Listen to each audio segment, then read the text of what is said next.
mas pinainit. Ramdam ko ang halik niya sa leeg ko, bababa sa aking.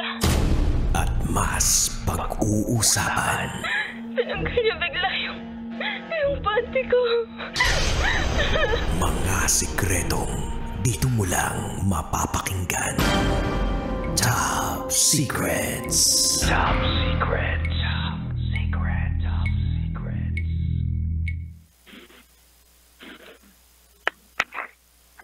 Hi Kabisyo, it's me DJ Rakitera and welcome to the program Top Secrets. Kung saan pwede ka makapagbahagi ng iyong pinakatatagong sikreto. Ito ang programang literal na hindi ka huhusgahan bagkus ikaw ay pakikinggan. Ito ang programa sa radyo. Hindi hango dun sa TikTok challenge kasi feeling ko nauna talaga kami dito eh. Oh, nauna tong programang to kaysa dun eh. Di ba yung TikTok challenge na sumisikat ngayon? We listen and we don't judge. Ito yun. Ito ang magiging tenga sa kwento mo. Ngayon, meron na po tayong kasama sa kabilang linya na magbabahagi ng kanyang top secret. Welcome na natin siya. Good evening to you.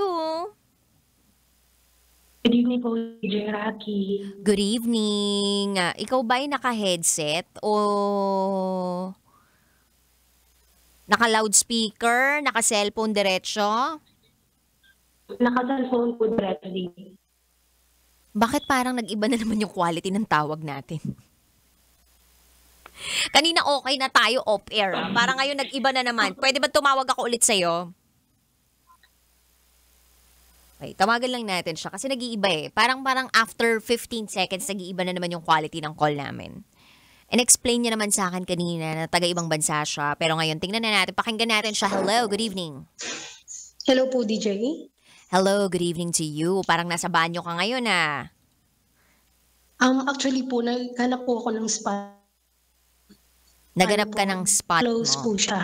Ah, okay. Sige. Anong pangalan Yes, po. mo? Anong pwede naming itawag sa'yo? Ano po? Wait. You can call me Mary po. Mary. Ilan taon ka, Mary? 28 po. 28. Ikaw ha, nagkakamali ka pa ng edaran mo ha. 26. 28. Okay, from 26 hanggang 28. Sang lupalop ka naman galing, Mary? Now po, andito po ako sa ibang bansa. Actually, nasa UAE po. Hoy, UAE. Okay, hindi na ako magpapaligoy-ligoy pa at hindi na ako magpapatumpik-tumpik pa. Mary, 28 from UAE. Ano ang top secret mo? May nangyari po sa amin first met pa lang po. At ako po yung naka-virgin sa kanya. Sino tong taong tong tinutukoy mo na may nangyari sa inyo?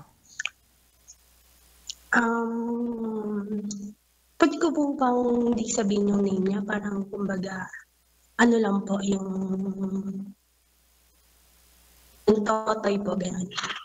Yung alin? Oo, huwag ka na magbanggit. Huwag ka na magbanggit ng kahit anong pangalan, pero gusto kong malaman kung anong relasyon yung meron kayo. Like, nakilala mo lang ba siya through a dating app? Nakilala mo lang ba siya through a friend of friend? Or katrabaho mo ba siya? Kaopisina mo siya? Or amo mo ba siya? Nakilala ko po siya through dating app. Last December. Alright. Ito ba ay Pinoy or ibang lahi? Pinoy po siya, Pinoy. Pinoy siya. Okay, next na tanong ko. May asawa o wala? Po? May asawa ba siya o wala siyang sabit? Actually po, may jowa po siya sa Pinas. 3 buwan pa lang po sila. 3 buwan pa lang sila. Pero sabi niya sa'yo, wala pa siyang experience. Tama ba? Yes po, wala po talaga. Kasi bata pa po siya. Nasa 25 pa lang po siya. Uy, hindi porket 25 years old, walang kaalam-alam sa kung ano-ano. May kilala nga ako eh. 18 pa lang alam na lahat. Bumibili na ng DVD sa Quiapo. Anyway. Okay, so eto. Kasi first jowa niya nga daw yung...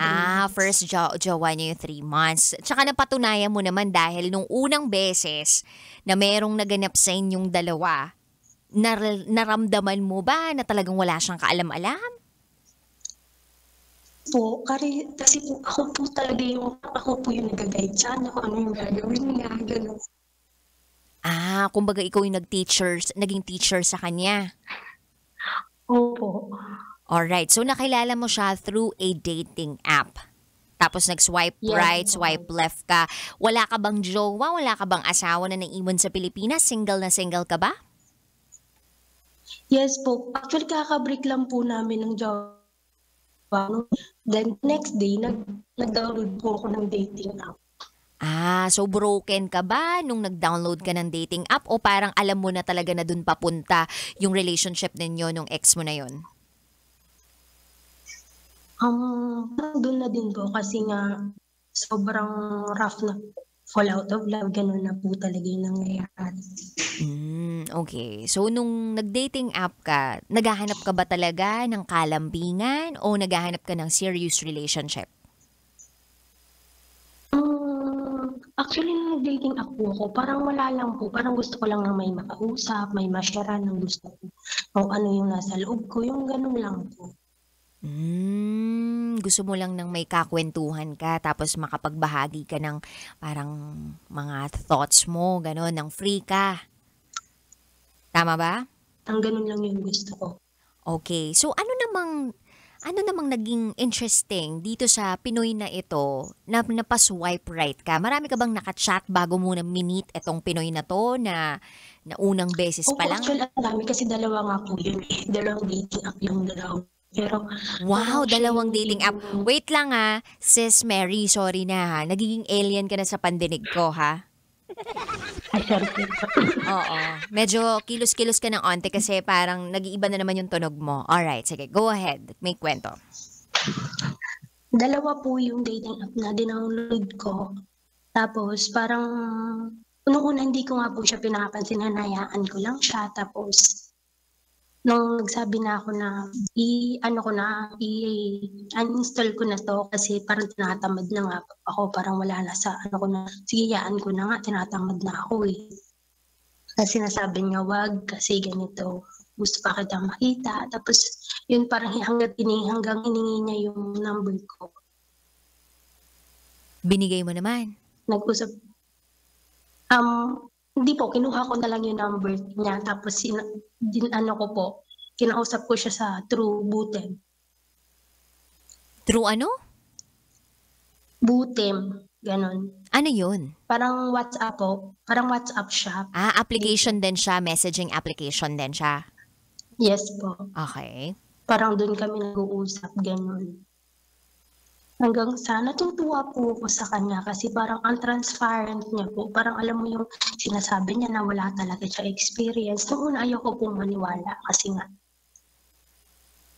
Muslimla talaga, sabi ko. Tapos sobrang ano niya na wala nga talaga, ganyan.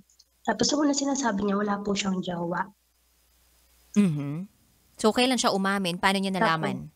Paano mo nalaman na may jowa siya? A day before po kami lumabas.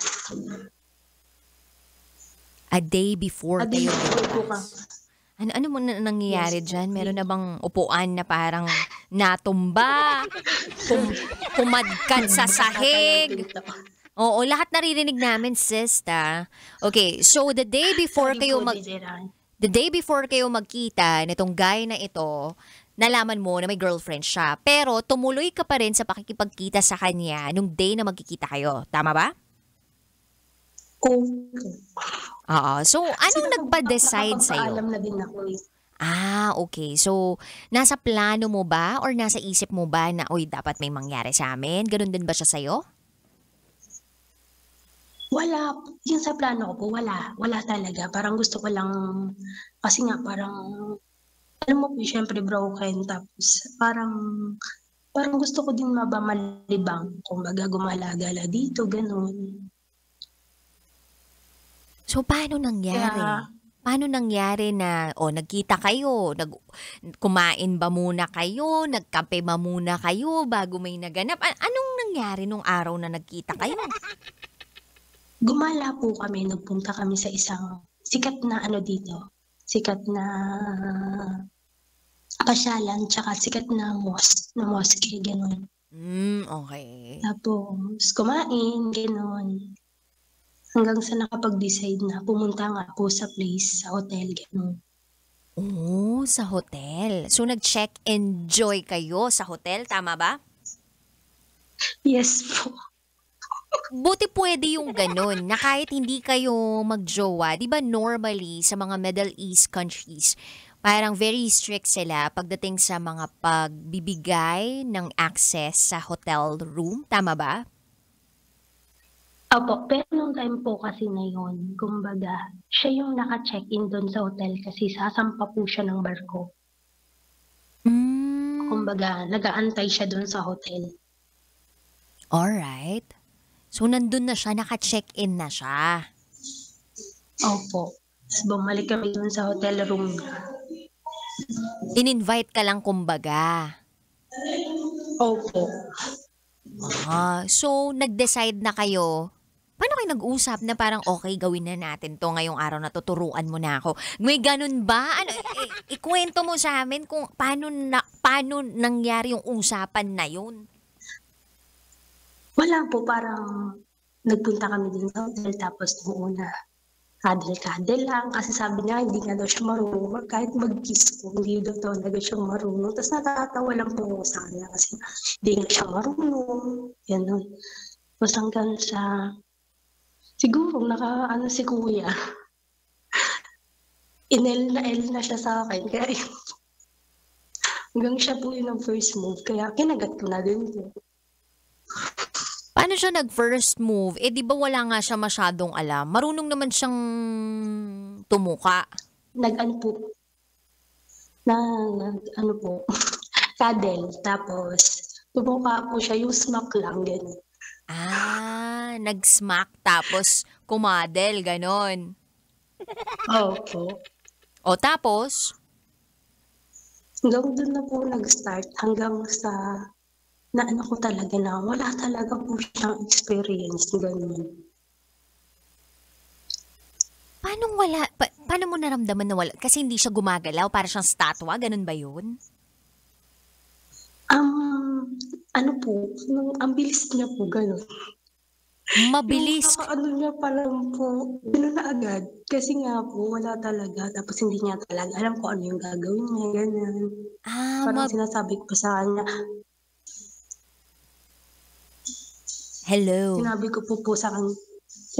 ko pa po siya na patayin niya po yung ganyan, ilaw, ganyan. Lagay niya po yung protection, yung damit, gano'n. So nagdamit siya, naglagay siya ng proteksyon. Yes po, naglagay po siya. Okay, so tinuro mo lahat sa kanya yon. So nag-teacher ka ba ng step by step, ganon? Hindi naman masyado. Kumbaga, noong una kasi nakapatong lang talaga siya, gano'n. Ganun lang hanggang sa ako na po yung nag-ano talaga sa kanya, nag-guide. Pero hindi ka ba nagduda sa kanya na parang baka tinitesting lang ako nito, yung ganun ba? Kasi parang ready siya eh. Bakit may hotel room? Doon na po talaga siya naka-check-in, kumbaga doon sila. Tapos, dalawa po sila doon eh. Tapos yung isa, nakasampa na. So, siya na lang natira doon. So first time niyang sumampa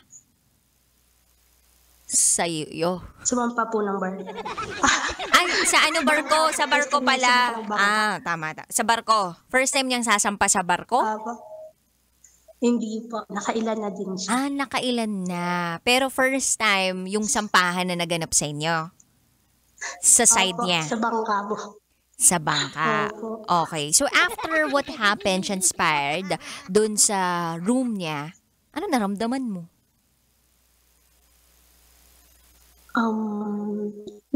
Guilt po sa nararamdaman ko kasi nga parang nagi-guilt ako kasi nga may jowa siya, ganyan. Tapos parang inaano niya na ano nga, ayaw niya na nga dun daw sa jowa niya. Ayaw niya na dun sa jowa niya? Na, na, na mapapa-shore leave daw siya, ganyan. Mapapaano? Shore leave po. Kumbaga yung kada daong ng barko nila dito sa UAE, aalis talaga siya para kitain ako. So ngayon nakasampa na ba siya or nandyan pa rin siya? Nakasampa na po siya kahapon lang. Shore leave yung tawag pala doon. Yes, So, ikaw ba, parang medyo natipuhan mo ba tong si lalaki or feeling mo maghahanap ka pa rin ng iba? Naghahanap po ng iba. Okay lang po siya sa akin, pero parang ayoko po magbigay ng assurance sa kanya. Parang sinabi ko lang din sa kanya. Sa ngayon, kaibigan na lang muna, ganyan. Pero kung sakaling magkaroon siya ng shore leave, papasampa ka pa rin ba? Depende po. Ano? Depende, charot. Depende. Depende po, ganun. So anong realizations mo ngayon? Like, may plano ka ba na magstay dyan sa bansa? Tuloy-tuloy lang yung friendship ninyo? Or talagang etong panahon na to, ibibigay ko to sa sarili ko for self-healing? Sinasabi ko po na bibigay ko sa sarili ko yun ngayon na for self-healing na din po. Pero sometimes po kasi parang, alam mo, tagal ex ko. Kaya parang naghahanap po ba ako ng tao na parang andyan para i-comfort ako, gano'n. Lalo Kasi na sa siya po yung tao na parang pag ang gaan po ng loob ko pag nag-open up ako sa kanya. Kasi hindi po talaga ako madalas mag-open up sa tao. So Takot po parang kasi ako mag-open up talaga. dito sa lalaking to, naging open ka sa kanya at naging komportable ka sa kanya. Tama ba? Yes po. Okay. So ngayon, since lonely ka, dahil nga kakabreak mo lang dun sa ex mo, parang nakahanap ka ng someone na makikinig sa'yo, na parang naging kaibigan mo dahil sa katauhan nitong nakilala mo sa dating app. But still, as of the moment, you are still active sa pag-swipe right, swipe left. Tama ba? No po, nag-deactivate na po ako ng lahat. Nag-deactivate Actually, ka na. nakaraan po. Yes po, pati accounts po ng mga SOCMED, nag-deactivate po. Nag-deactivate ka. Pero right now, may dinidate ka pa bang iba? Kachat po na isa. Ka-chat na isa, pero hindi Nasa pa kayo Pinas. nagkikita. Po? Hindi pa kayo nagkikita. Hindi pa po. Seaman din po kasi siya. Oh, seaman din. Mahilig ka ba sa seaman? Hindi naman po. Parang nagkataon lang. Nagkataon lang. Kala ko mahilig ka talaga dun sa mga sumasampay ng barko. Actually po, Ah. pangalawang lalaki pa lang po siya sa buhay ko. Wow. Pangilan? Pangalawang lalaki. Pangalawang Umaga lalaki. pangalawang, Oo. yung ex ko po yung nauna. Wow. And wala naman siguro sa bilang yan, no? At least may alam ka na. Tsaka naturo mo pa sa iba, diba? Anyway, thank you so much for calling this program, Mary. Ayan, sana ay kahit papaano nabawas-bawasan ang kung anumang agam-agam o nararamdaman ng nabigat ng iyong damdamin ngayon. Your secrets are safe with me. Maraming salamat sa pagtawag mo, Mary. Thank you very much po, DJ Rocky. And have a God bless po. And have a great day po. Ayun. God bless you. Ingat lagi. Bye. Sino ditong mahilig sa seaman? Gusto yung mga sumasampa. Gusto ko yung sumasamba. Charot with Darot. Anyway, Kabish, maraming salamat sa pagtutok mo. Bukas ulit magsama-sama tayo. Alas 9 ng gabi hanggang hating gabi. Dito lang yan sa 90.7 Love Radio. Kailangan pa bang i-memorize yan? Basic. Nakapiling ang Basa Princess ng Love Radio. This is Top Secrets.